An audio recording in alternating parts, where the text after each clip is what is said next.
Pirmoji pusė, viskas gerai, trečias kėlinys, turbūt blogiausias šį sezoną. Kas nutiko? Aš manau, kad vaikinus paveikė ta, kad sužinojo rezultatą, kaip sužaidė Sakalai su švedais. Antras dalykas tas, kad pradėjom pirmauti pirmoji pusėje, vaikinai pajutė, kad ir gali taip sužaisti ir sumindyti ar šlošti laisvai prieš Panevėžį ir pradėjom žaisti po vieną.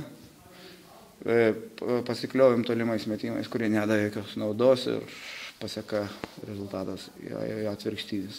Ir tokį prastoką žaidimą šiandien įtakoja tai, kad nebuvo pagrindinių žaidėjų Tomo Gaidamavičiaus? Viena iš priežasčių taip. O yra dar jų daug, ne vien tik tas. Bet viena iš priežasčių buvo ta, kad nebuvo Tomo. Atrodo, iš pačios pradžios rezultatą lyg ir nesiekė tas pirmos vietos grupė, bet šansas buvo. Ar jie atėjo pasinaudoti?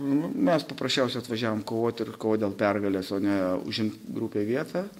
Aišku, būtų daug buvo smagiau, bet nežinai, paprasčiausiai nežinom, kokį galim gauti kitam etapę, kokį priešininką.